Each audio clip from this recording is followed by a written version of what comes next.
Hello students, आप सभी कैसे हैं। मैं वैभव एसडी के क्लासेस से। आज हम क्लास 12 मैक्रो इकोनॉमिक्स का चैप्टर 3 पढ़ेंगे। हमारे चैप्टर का नाम है national income and related aggregates. I hope आपको हमारी प्रीवियस 2 वीडियोस समझ आ गई होंगी। अब हमारी बुक्स का क्या है, ये न्यूमेरिकल पोर्शन स्टार्ट होगा। जो हमारा चैप्टर 3 है ये 2 वीडियोज में आएगा आपके लिए। फर्स्ट वीडियो में हम ये समझेंगे कि इसके रिलेटेड एग्रीगेट्स क्या होते हैं। सेकंड वीडियो में हम इसके कुछ क्वेश्चंस करेंगे। आइए चलते हैं हमारे चैप्टर पे।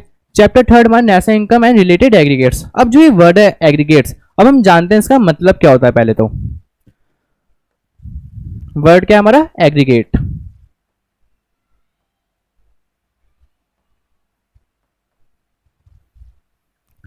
क्या है हमारा वर्ड एग्रीगेट। एग्रीगेट एक ऐसा कंसेप्ट है जिससे हम क्या करते हैं, अपनी जीडीपी कैलकुलेट करते हैं।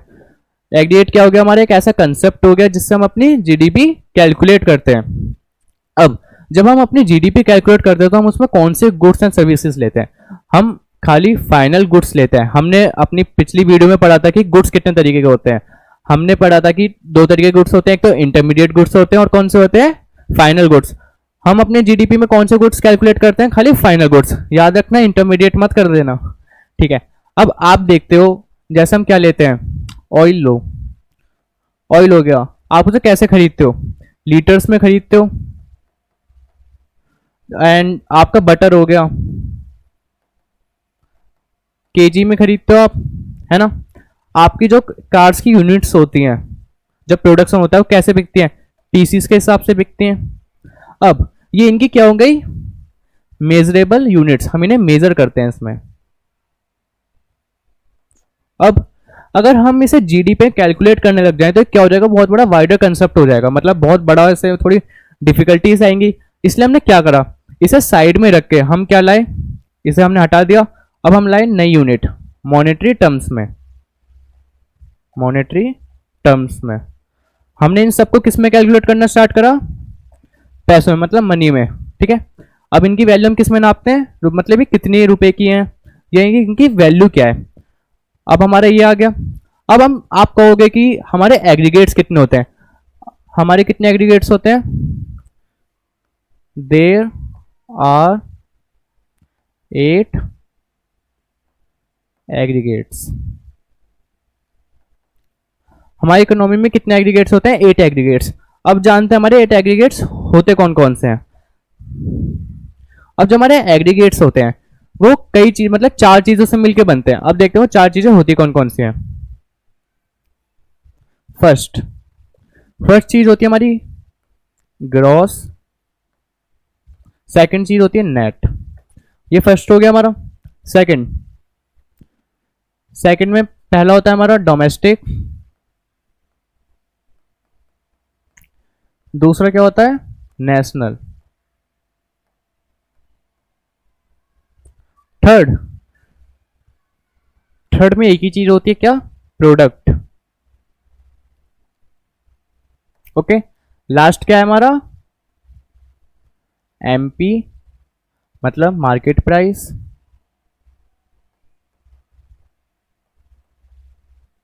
थर्ड क्या है हमारा, सॉरी सेकंड, एफसी, मतलब फिक्स्ड कॉस्ट। ओके। ये हमारी 4 चीज हो गई, कौन कौन सी, gross net, domestic, national, product, MP और एफसी। अब देखते हैं इनसे हमारे एग्रीगेट्स कैसे बनते हैं। हम सबसे पहले लिख लेते हैं कितने एग्रीगेट्स होते थे हमारे, 1 2 3 4 5 6 7 एंड 8। हमारे कितने एग्रीगेट्स होते हैं, 8 एग्रीगेट्स। जानते हैं कैसे, सबसे पहले आप क्या करिए, ग्रॉस को आप लिखिए जी, फिर क्या ले लीजिए दूसरे वाले का डी, मतलब डोमेस्टिक। ये सब में कॉमन रहेगा प्रोडक्ट, ठीक है। आपने पी ले लिया।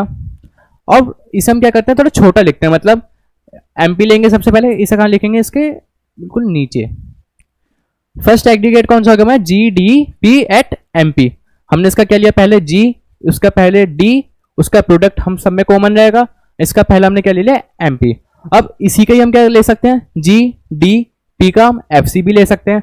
सेकंड लिख देते हैं हम, G D P at FC. 2 aggregate हो गए हमारे। अब हम क्या लेंगे, ये हमारा कंप्लीट हो गया, दो वो हो गए, एक ये हो गया। अब हम ग्रॉस नेशनल वाला लेंगे, GNP, पी तो सेम रहेगा। कौन सा लेंगे, पहला MP, दूसरा क्या लेंगे हम, FC, GNP at FC। 4 aggregates हो गए हमारे। ग्रॉस के हमारे रहेंगे 4 एग्रीगेट्स, नेट के कितने रहेंगे हमारे, 4 एग्रीगेट्स, मतलब दो चारों के चार चार रहेंगे दोनों। ग्रॉस नेट, अब किसकी बारी है, नेट की, क्योंकि ग्रॉस का डोमेस्टिक भी दो पूरे हो गए, ग्रॉस के नेशनल के भी दो पूरे हो गए, ठीक है। अब बात है हमारी नेट की। सबसे पहले लिखते हैं नेट का N, अब लेंगे डोमेस्टिक, ठीक है, D, P कॉमन रहेगा। अब हम क्या लेंगे इसका, MP। ये क्या हो गया हमारा, national domestic product at MP, okay. अब net national product FC, NDP at FC, NDP at FC, ये हो गया हमारे क्लियर। अब बारी करते हैं हम नेट नेशनल, क्योंकि डोमेस्टिक के तो दोनों पूरे हो गए, MP एट FC। अब हम किसके पूरे करेंगे, नेट नेशनल के दोनों पूरे करते हैं, N नेट का, नेशनल का भी N, P कॉमन है, एंड हमने लास्ट में क्या लिया, MP, NP एट MP, मतलब national net product at MP, तो net national product MP। Last क्या रह गया हमारा, net national FC, net national product at FC। ये टोटल हमारे कितने हो गए, 8 एग्रीगेट्स। इन्हें हम जल्दी जल्दी पढ़ लेते हैं एक बार, कौन कौन से हैं। GDP at MP, GDP at FC, GNP at MP, GNP at FC, ये हमारे चार किसके हो गए, ग्रॉस के। नेक्स्ट हम चार पढ़ते हैं अब, NDP at MP, NDP at FC, fourth क्या हमारा, NNP एट MP, एट्थ क्या हो गया, NNP एट FC, ये किसके हो गए, नेट के चार। टोटल हमारे कितने एग्रीगेट्स हो गए, हमारे 4 एग्रीगेट्स। आई होप आपको ये समझ आया होगा। अब हम पढ़ेंगे कुछ जो हमने चार चीजें देखी थी, कौन सी, gross net, domestic national product, FC at MP। अब इनके कुछ इसमें रिलेशंस होते हैं, अब उनकी बात करते हैं हम। सबसे पहला हमारा किसका रिलेशन है, ग्रॉस और नेट का। देखते हैं क्या रिलेशन है, क्या है यहाँ पे, ग्रॉस और नेट। सबसे पहले ये जानते हैं ग्रॉस और नेट में क्या अंतर होता है, आपको ये भी पता होना चाहिए ग्रॉस और नेट है क्या। हम बात करते हैं ग्रॉस वैल्यू और नेट वैल्यू। अब मैं आपको एक एग्जांपल देता हूं, जैसे मैंने कोई एक फोन खरीदा, या आप मेरे पे मान लीजिए बोर्ड ही है। आप देखो, जिस दिन मैंने बोर्ड खरीदा है, फोन खरीदा, उस दिन उसकी वैल्यू क्या थी। जैसे आप मान लीजिए 10,000 रुपीज का मैंने एक फोन खरीदा है, ठीक है। अब मैं उसे कई सालों तक यूज करता हूं। अब मैं उसे, अगर मुझे कुछ जरूरत पड़ती है पैसों की, मैं उसे बेचने जाता हूं अपने दोस्त के पास, तो वो उसी प्राइस में खरीदेगा जिस प्राइस में मैंने उस फोन को बेचा था। आप सब कहेंगे नहीं, क्योंकि वो तो पुराना हो चुका है, उस पर क्या लग चुका है, डेप्रिसिएशन। मतलब जैसे जैसे आप चीजों को यूज करते हो तो उसकी वैल्यू गिरती रहती है, उसे क्या बोलते हैं हम, डेप्रिसिएशन। अब जब मैंने 10,000 का खरीदा था, मेरा वो फोन जा रहा है 8,000 रुपए में, मतलब 2,000 रुपए का डिफरेंस। अब ग्रॉस वैल्यू क्या होती है, जिस दिन मैंने वो फोन खरीदा, जो उस दिन उसकी वैल्यू थी, मतलब 10,000 रुपीज, वो उसकी क्या थी, ग्रॉस वैल्यू।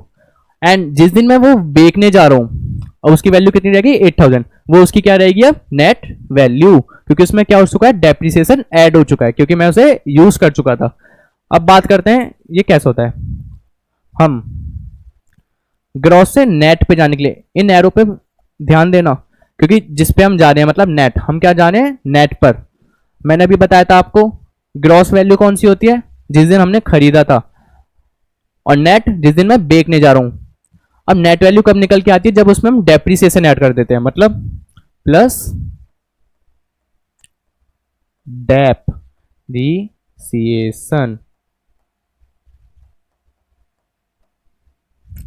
हमने ग्रॉस से नेट पे जाने के लिए क्या कर दिया, प्लस डेप्रिसिएशन। अब नेट से ग्रॉस पे जाना है हमें। अब हमें क्या चाहिए, नेट से ग्रॉस की वैल्यू, तो आप क्या करोगे, डेप्रिसिएशन माइनस कर दोगे।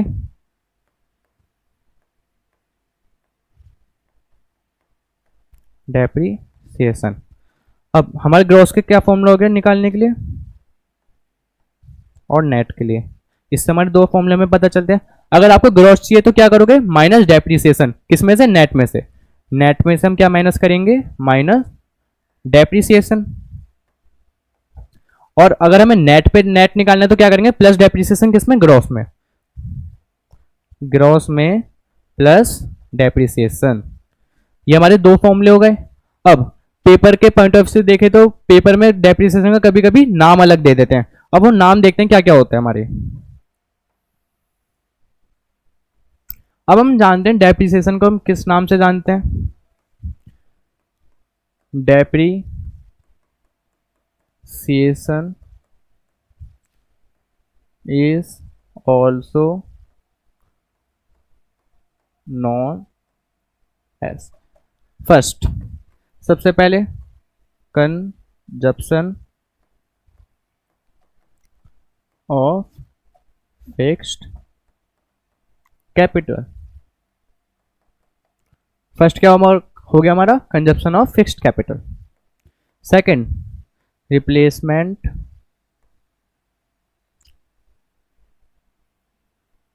Cost of fixed capital. ठीक है, सेकंड नाम क्या हो गया हमारा, replacement cost of fixed capital. Third, ये हमारा लास्ट है, करंट रिप्लेसमेंट कॉस्ट। ठीक है, जब भी आपको क्वेश्चन दिए होंगे तो आपको ये नहीं घबराना है कि हमें डेप्रिसिएशन गिवन नहीं है। आपको इन तीन नाम से हमें क्या मिल सकता है, डेप्रिसिएशन मिल सकता है। कौन कौन सा, consumption of fixed capital, replacement cost of fixed capital, या करंट रिप्लेसमेंट कॉस्ट। ठीक है, अब नेक्स्ट बढ़ते हैं हम। इसमें तो हमने रिलेशन पता चल गया हमें ग्रॉस का और नेट का। ठीक है, नेक्स्ट क्या था हमारा, नेक्स्ट किसका है हमारा, डोमेस्टिक और नेशनल का। अब इसमें पता लगाते हैं, चलिए अब बात करते हैं हम डोमेस्टिक एंड नेशनल।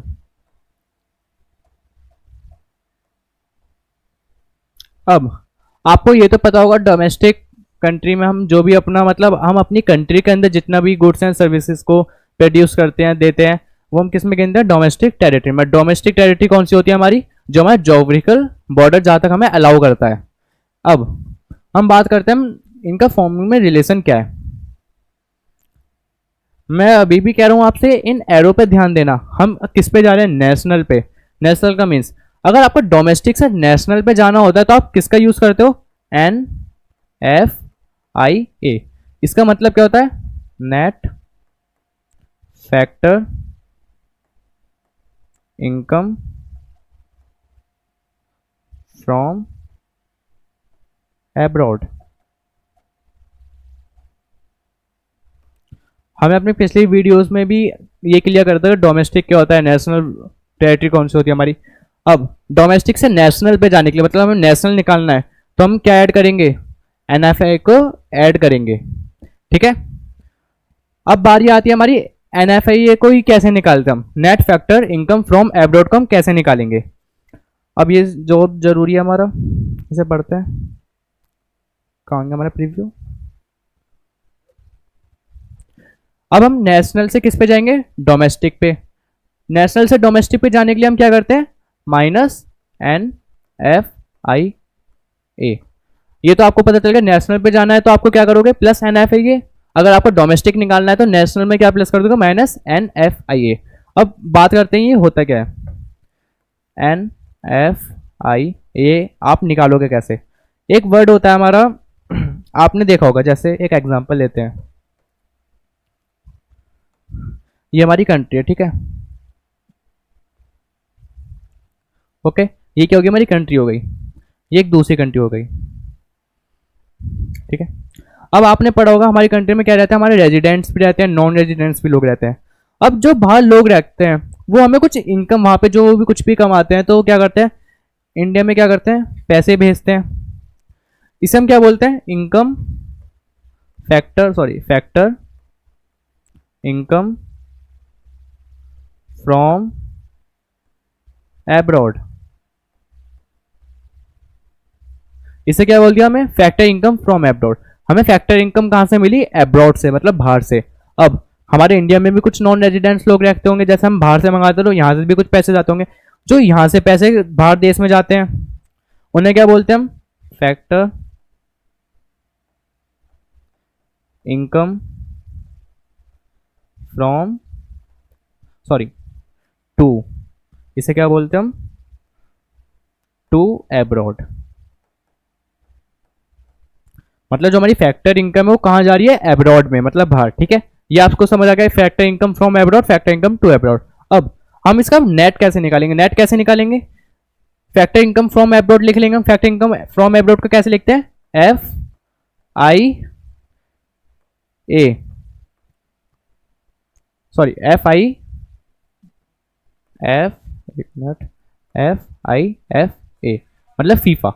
इसे क्या बोल दिया हमने, फैक्टर इनकम फ्रॉम एब्रॉड। इसमें से क्या माइनस कर देंगे हम, FITA, means F I T A, F I T A. ये क्या हो गया हमारा, फैक्टर इनकम फ्रॉम एब्रॉड में से क्या माइनस कर देंगे, फैक्टर इनकम टू एब्रॉड। समझ आ गया आपको ये, हमने फैक्टर इनकम फ्रॉम एब्रॉड में से माइनस कर दिया क्या, फैक्टर इनकम टू एब्रॉड। हमारा क्या निकल कर आ जाएगा, net factor income from abroad. हम एक एग्जांपल लेते हैं, हमें बाहर से कितनी इनकम आई, हम ले लेते हैं 100 रुपीज, मतलब फैक्टर इनकम फ्रॉम एब्रॉड, ये एफ आई एफ ए हो गया। अब हमने बाहर कितने पैसे भेजे, रुपीज 50 हो गया, मतलब एफ आई टी ए। ये क्या हो गया, हमारा एग्जाम्पल हो गया। 100 रुपीज हमारे पास आए एंड 50 रुपीज हमने क्या करा, बाहर देश में भेजा। अब हम net factor income from abroad निकाले तो कैसे निकालेंगे, इस फॉर्मूले के हिसाब से देखें तो एन एफ आई ए को निकालने के लिए क्या करेंगे, जितना हम पे क्या, हम पे इनकम आई वो लिखेंगे सबसे पहले, कितनी हम पे 100 रुपीज, ठीक है, माइनस कर देंगे जितनी हमने इनकम बाहर भेजी है, कितनी भेजी है बाहर हमने, 50 रुपीज। अगर 100 में से 50 रुपीज गए तो कितने बचे हम पे, 50 रुपीज ही बचे। अब नेट फैक्टर इनकम कितनी निकल के आ गई हमारी, 50 रुपीज। अब एक हमारा ये होता है, अगर हमने बाहर से इनकम कितनी आ रही है, 50 रुपीज,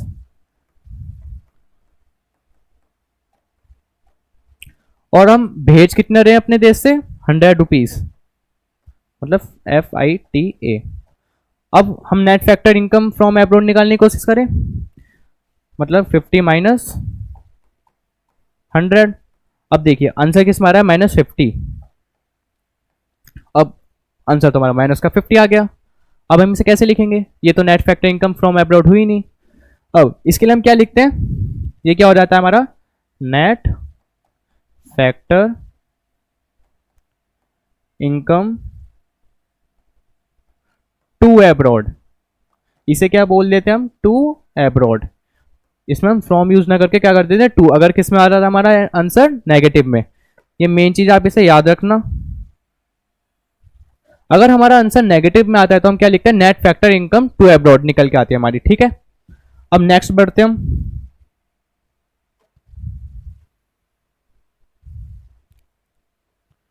इसका फॉर्मूला लिख लेते हैं पहले। हमें यहाँ पे कितने फॉर्मूले मिले हैं, 2। एक तो हमें मिला है नेशनल का, एक मिला है किसका, डोमेस्टिक का। ओके, अगर आपको नेशनल पे जाना है, नेशनल निकालना है, तो आप क्या करोगे, डोमेस्टिक में plus N F I A, ठीक है। डोमेस्टिक में क्या ऐड कर दोगे, N F I A, okay. अब आपको क्या चाहिए, डोमेस्टिक, डोमेस्टिक निकालना है, तो आप क्या करोगे, नेशनल से क्या माइनस कर दोगे, एन एफ आई ए, ठीक है। National minus N F I A, okay guys. हमें नेशनल का भी पता चलेगा, डोमेस्टिक। नेशनल निकालने के लिए हमें डोमेस्टिक में plus N F I A कर देंगे ना, मतलब net factor income from abroad. And domestic निकालने के लिए क्या करेंगे, national minus N F I A, ठीक है। ये पता चल गया। नेक्स्ट देखते हैं,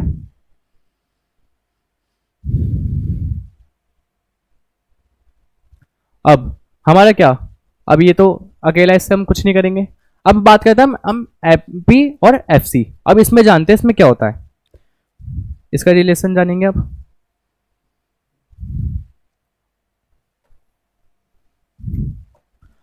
अब बात करते हैं हम किसकी, एमपी एंड एफसी। एमपी की फुल फॉर्म क्या होती है, मार्केट प्राइस। एफसी की क्या होती है, फैक्टर कॉस्ट। अब सबसे पहले हम ये जानते हैं कि एमपी क्या होता है। एमपी क्या हो गया, मार्केट प्राइस। एफसी क्या हो गया, फैक्टर कॉस्ट। अगर आप कुछ भी प्रोडक्शन करते हो, मतलब ये जो मेरे हाथ में पेन है, जिस टाइम ये बना होगा इसकी कॉस्ट क्या होगी, मान लेते चलो 10 रुपीज। जब ये अगर 10 रुपीज का पेन बना है तो इसकी क्या होगी, फैक्टर कॉस्ट, जितने का इसका प्रोडक्शन हुआ है। अब ये मार्केट में जाते जाते कितने का हो गया, 100 रुपीज का। तो ये क्या होगी, इसकी मार्केट प्राइस, इसकी वैल्यू क्या हो गई, मार्केट प्राइस में क्या होगी, 100 रुपीज। इसकी फैक्टर कॉस्ट कितनी थी, 10 रुपीज। यही होता है, जितने भी हम प्रोडक्शन करते हैं जो उसकी प्रोडक्शन कॉस्ट आती है उसे हम बोलते हैं हम फैक्टर कॉस्ट। अब जब वो मार्केट में जाते जाते जितने का हो जाता है उसे हम क्या बोलते हैं, मार्केट प्राइस। ठीक है, अब बात करते हैं इनके रिलेशन के बीच में। अगर आपको मार्केट प्राइस से फैक्टर कॉस्ट निकालनी है, हम क्या करेंगे, जितना भी, अब ये बात सोचिए, जो हम प्रोडक्शन करते हैं वो मार्केट में जाते जाते क्यों महंगा हो जाता है, क्योंकि उस पर क्या लगता है, टैक्सेस लगता है। आप कहीं भी बाहर जाते हैं, आप अगर मतलब कहीं भी खाना गए हैं, तो आप क्या सोच के जाते हो घर से, आप अगर आपने टीवी में ऐड देखा कितने का ऑफर चल रहा है, आप इतना बजट बना के गए, कि हमारे साथ भी होता है कई बार, हमें वहां जाके क्या पता चलता है, जिस हिसाब से हमने जो बजट बनाया हमने वो तो पे कर दिया, लेकिन वो बाद में क्या कहते हैं, आपको जीएसटी भी देनी है इस चीज पे। हमने खाना भी खाया और उसके ऊपर भी क्या दी, जीएसटी दी, हमारा बजट बिगड़ गया। ऐसे ही इसमें क्या होता है, जो मार्केट प्राइस थी अगर हमें उसकी फैक्टर कॉस्ट निकालनी तो उसमें से क्या माइनस कर देंगे, सारे उसके टैक्सेस। अब हम क्या बोलते हैं उसे, NIT, मतलब नेट इनडायरेक्ट टैक्सेस। ओके बच्चों, इसे क्या बोलते हैं हम, नेट इनडायरेक्ट टैक्सेस। इसमें क्या कर देंगे, इसे माइनस, माइनस कर दिया। अब फैक्टर कॉस्ट से हमें क्या जाना है, एमपी पे, मैंने आपको बताया था अभी, जो इसकी फैक्टर कॉस्ट थी। अब उसका मार्केट प्राइस निकालना है तो उसमें से हम क्या ऐड कर देंगे, दोबारा से उसके जितने भी उसमें टैक्सेस लगते थे वो ऐड कर देंगे हम, प्लस NIT, मतलब नेट इनडायरेक्ट टैक्स।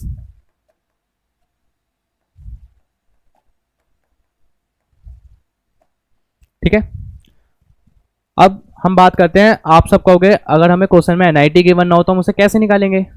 सिंपल सी बात है,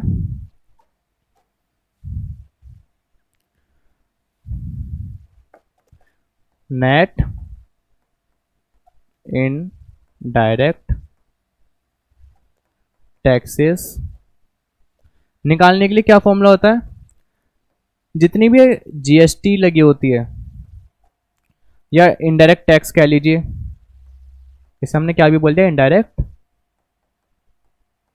टैक्स, इसमें से आप क्या माइनस कर दो, जितनी भी आपको सब्सिडीज मिलती हैं। ठीक है, अब हमने नेट इनडायरेक्ट टैक्स में निकालने के लिए क्या करा, जीएसटी है जिसे हम इनडायरेक्ट टैक्स भी बोलते हैं, उसमें से क्या माइनस कर दिया हमने, सब्सिडीज। सब्सिडीज क्या होती हैं, जो हमारी गवर्नमेंट खर्चे करती है हमारे वेलफेयर के लिए, उसमें से जब वो हम अमाउंट माइनस कर देते हैं किसमें से, टैक्स में से, तो हमारे क्या निकल के आ जाता है, नेट इनडायरेक्ट टैक्स, क्योंकि वो तो सरकार ने वेलफेयर के लिए खर्च करे हैं, इसलिए हम तो उसे काउंट नहीं करेंगे। इसलिए जीएसटी इनडायरेक्ट टैक्स में से हम क्या माइनस कर देते हैं, सब्सिडीज। इससे हमारा क्या निकल के आ गया, नेट इनडायरेक्ट टैक्स। अब हम जानते हैं जो हमारा एमपी है उसका फॉर्मूला क्या बना, एमपी, एमपी निकालने के लिए क्या करेंगे हम, फैक्टर कॉस्ट में क्या करेंगे, प्लस NIT। एफसी में क्या प्लस कर दो आप, NIT। एक तो फॉर्मूला हमारा ये बना, दूसरा आपको क्या चाहिए, एफसी।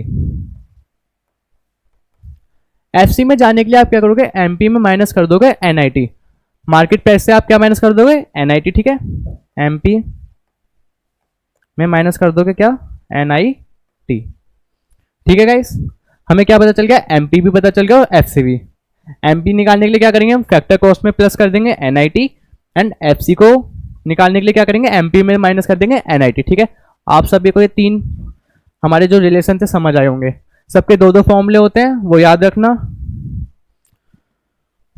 मेन बात। और चलिए हम सबसे पहले अब जानते हैं एक स्पेशल नोट है, वो आपको याद रखना है। मुझे पता है, आई होप ज़्यादातर बच्चों को ये पता होगा क्योंकि हमने अपनी पिछली वीडियो में बताया था। NNP at FC and NDP at FC। I hope आप मुझे शायद कमेंट करके भी बता सकते हैं। जो सबसे पहले बताएगा, देखते हैं कौन बताएगा सबसे पहले। ठीक है, मैं बता देता हूँ इतने आपको। NNP at FC क्या होता है? इसे हम बोलते हैं नेशनल इनकम।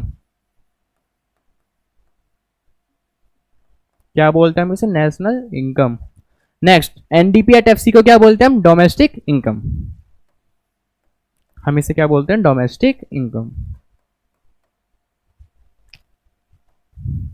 आपको कभी भी क्वेश्चन में पूछा जा सकता है जैसे कि डोमेस्टिक इनकम निकालिए, मतलब आपको याद होगा कि हमें क्या लगाना है? एनडीपी एट एफसी, मतलब हमें एनडीपी फाइंड आउट करना है। अगर आपको बोल दे क्वेश्चन में नेशनल इनकम निकालिए, मतलब आपको NNP at FC find out करना है। ठीक है, अब हम इस क्वेश्चन में क्वेश्चन देखते हैं इस एक्सरसाइज का, एक चैप्टर का हम एक क्वेश्चन देखते हैं। हम अपनी नेक्स्ट वीडियो में और भी क्वेश्चंस करेंगे, लेकिन अभी हम एक क्वेश्चन सीखते हैं कि कैसे होता है। ठीक है, सोल्यूशन करते हैं। सबसे पहले क्वेश्चन पढ़ते हैं, क्या है? Calculate NDP at FC. I hope आपको पता होगा एनडीपी एट एफसी को क्या बोलते हैं। आप इसे मुझे कमेंट करके बता सकते हैं। ठीक है, अब सबसे पहले हमें क्या फाइंड आउट करना है? NDP at FC. NDP at FC को हम क्या लिख लेंगे? इसे right hand side, NDP at FC हमें इसे फाइंड आउट करना है। ठीक है, अब हम सबसे पहले पढ़ते हैं हमें क्या क्या गिवन है। ठीक है, फर्स्ट जीएनपी एट एमपी 8000 इन करोड़। सेकंड गिवन है डेप्रिसिएशन 600। थर्ड गिवन है आपको एनआईटी 700। आपको लास्ट क्या गिवन है? फोर्थ एनएफआईए, मतलब net factor income from abroad 300। ठीक है, आपको एक बात याद रखना, आपको क्या गिवन होगा क्वेश्चन में? हमेशा एक ना एक एग्रीगेट गिवन होगा आपको फाइंड आउट करने के लिए।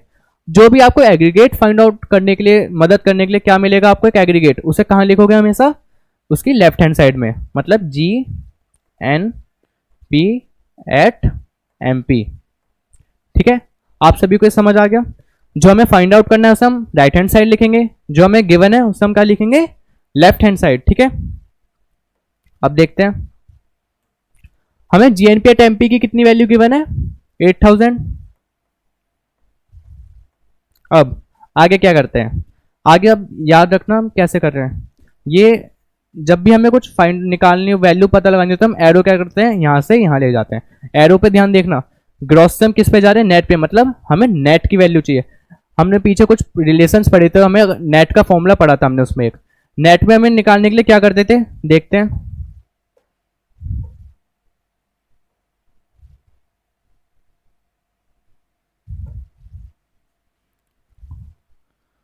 अरे सॉरी बच्चों, इसे ठीक कर लेना आप।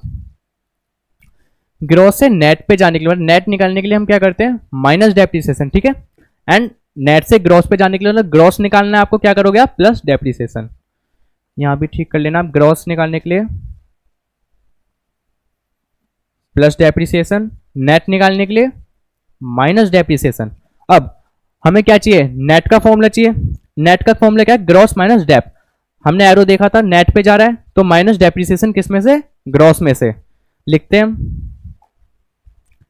Minus depreciation. ठीक है, अब हम किस पे जाएंगे? एन से डी पर, नेशनल से डोमेस्टिक पे। अब इसे भी देखते हैं मैंने क्या सीखा था।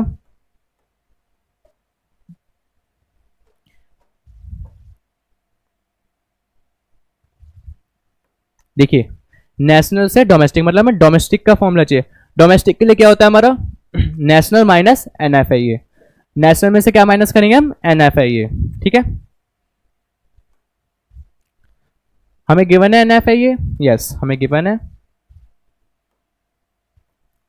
एन एफ आई ए, ये हो गया। अब देखते हैं नेक्स्ट, पी। पी तो सेम ही रहेगा, हमेशा हमने पढ़ा था, कॉमन रहेगा। अब बात करते हैं हम एमपी से एफ सी। मार्केट प्राइस में क्या पे जाना है? फैक्टर कॉस्ट, मतलब हमें फैक्टर कॉस्ट का फॉर्मूला पता करना है। फैक्टर कॉस्ट का फॉर्मूला देखते हैं अब।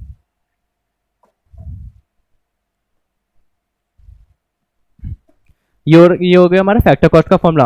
फैक्टर कॉस्ट निकालने के लिए हम क्या करेंगे, एमपी में से माइनस एनआईटी। यहां भी लिखा है हमारा फैक्टर कॉस्ट का फॉर्मूला क्या हो गया, एमपी माइनस एनआईटी। ठीक है, माइनस क्या कर देंगे हम, एनआईटी, मतलब नेट इनडायरेक्ट टैक्स। ठीक है, अब इसके हम वैल्यू पुट करते हैं इसमें। अब हमें वैल्यू कितनी गिवन है, 8000 तो हमें पता है, जीएनपी एट एमपी है, माइनस डेप्रीसिएशन, डेप्रीसिएशन की वैल्यू क्या है 600, माइनस एनएफआई कितनी है हम पे 300, माइनस एनआईटी, एनआईटी कितना गिवन है 700। ठीक है, अब इसे सॉल्व करते हैं, 8000 माइनस माइनस प्लस होता है 600, 300 कितने हो गए माइनस का 900, 700, इन्हें प्लस कर देते हैं हम, कितना होगा हमारा ये 700, 900 कितना होगा 1600। ठीक है बच्चों,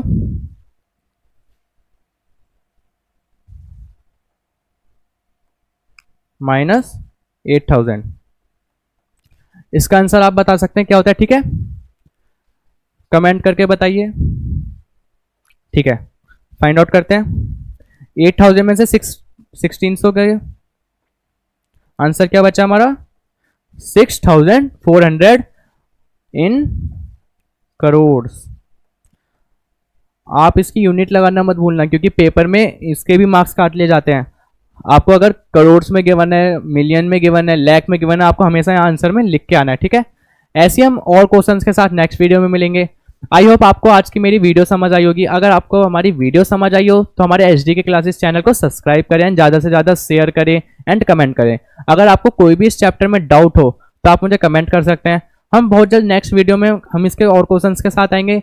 अभी हम मिलते हैं, बाय टाटा।